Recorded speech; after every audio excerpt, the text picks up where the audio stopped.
I was laying in the bed one morning and I was just thinking how good it felt to just lay there and get a little bit more extra time. So I was like, I'm gonna set my alarm. Alarm is already set the night before, but when it go off, I'm gonna take advantage of that snooze. And that's exactly what I did. But then there was a little voice. There was a little voice like, no, Dora, we getting up, we getting the day started, and we're gonna do what we supposed to do.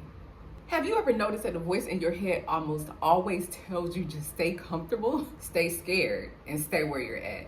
But we're not doing that anymore. In this video, we're gonna talk about how to beat that voice in your head. So I noticed the best way to do this is just to take action. So if I'm laying there, I'm gonna wanna keep laying there because the sleep that I'm getting is so good, it feels good. Like even though I could have went to bed at a decent time, but it's just the fact that I could get more sleep, I could lay there and it's like, why not, right? But unless we're taking action, then we're prolonging what actually needs to happen. So that taking action part is so important. If you don't feel like doing something, sometimes you just gotta jump into it, like make yourself jump into it and get started. Like that's the only way. The longer that you think about it, it's gonna be like, oh my gosh, I gotta do this, I gotta do that.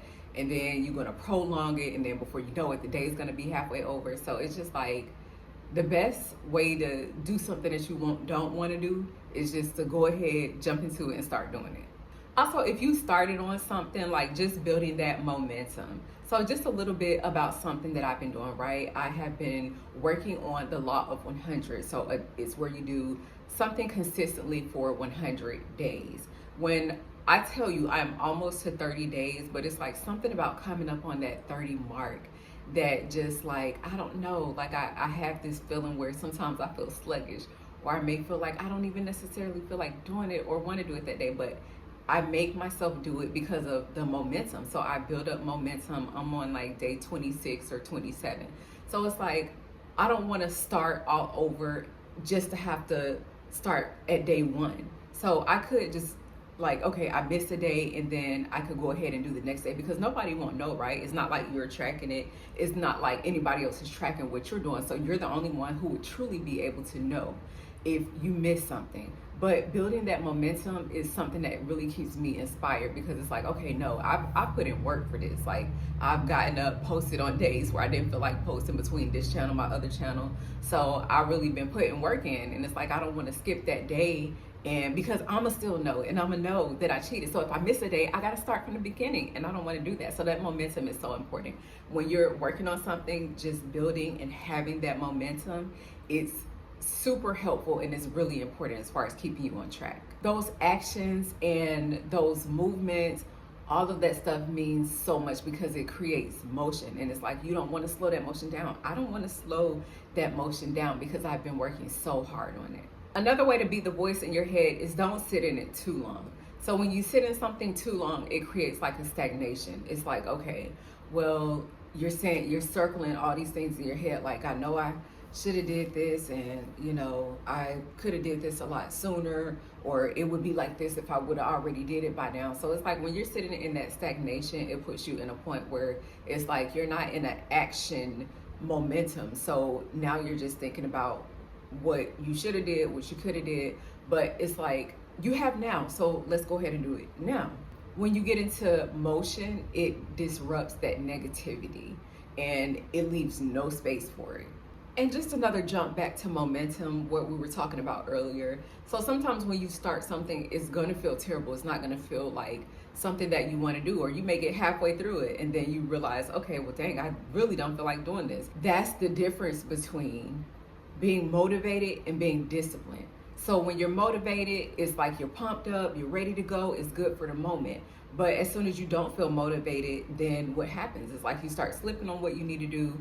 You may not focus on what you need to do as much. But when you're disciplined, it's like being on autopilot almost. It's like if you get on an exercise bike and it's rotating itself and it's just going and going, whether you feel like going or not, it's still going. And you gotta build something in yourself to be like that. Or like a ceiling fan. So a ceiling fan, you don't have to keep like pushing it to get it to go around. It's gonna go around. The ceiling fan is not gonna be like, oh, I don't feel like going around this turn. It's just something in it that automatically gets it to go and keeps going. If you're going to beat that voice in your head, you have to remind yourself of exactly who you are. Remind yourself of what you're becoming. So when I get in that space where I don't feel like doing stuff, I have to remind myself, like, no, the person that I'm working towards, she gets up and she works on what it is that she wants. She's going to work on that project even if she doesn't necessarily feel like working on it. She's going to put one foot in front of the other. We're going to do that research.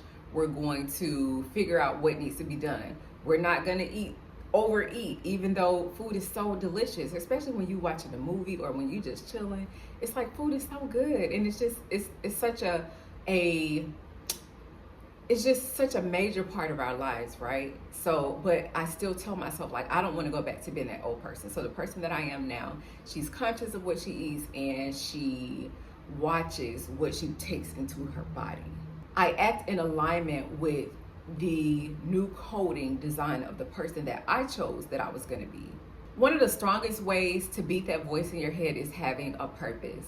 So you have to have a really strong purpose, like something that inspires you to get up, to move. If it's something that you see everybody else doing or something that you're just trying and you're kind of like, I don't really know, like, is it going to take enough? Is it going to be enough to get you up and get you moving? So it has to mean something to you. It has to be purposeful to your heart and your journey and the things that you want to align with. When you have that action going, it creates such a strong sense of confidence that it can't knock you off your path. And not every thought deserves attention. So you're going to have 100 thoughts going through your head per day, like from the time that you get up, from the time that you go to sleep. So maybe some of those thoughts are going to be positive. Maybe some of them are going to be negative. And you may have some ideas and it's like, okay, well, that's a good idea. But you don't act on every idea because humanly possible, we just, as humans in the lifespan that we live, we don't have time to elaborate on every single idea that comes to our head. So we have to filter through that, make it make sense, and work on what we're passionate about. We can observe the voices, the ideas, without obeying it. Our thoughts are suggestions. They're not commands on what we have to do. Like I said, we filter through what's worth bringing into reality. To touch back again on that discipline versus motivation.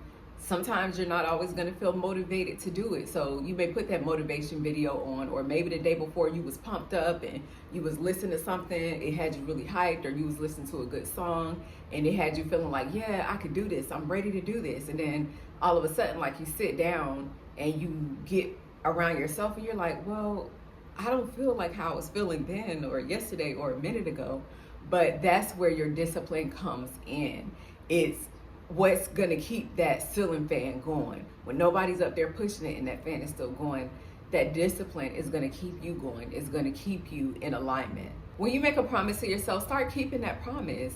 Don't just do something and then say, well, if it happens, then that's cool, or you're being passive about it. Like, no, make a decision. A decision is to cut out every other possibility. Make a decision and stand firm on that. When I started making decisions, I felt so much better about the decisions that I was making, and it made me feel confident in myself, that I could trust and believe in myself because I knew that I was going to do exactly what I said I was going to do.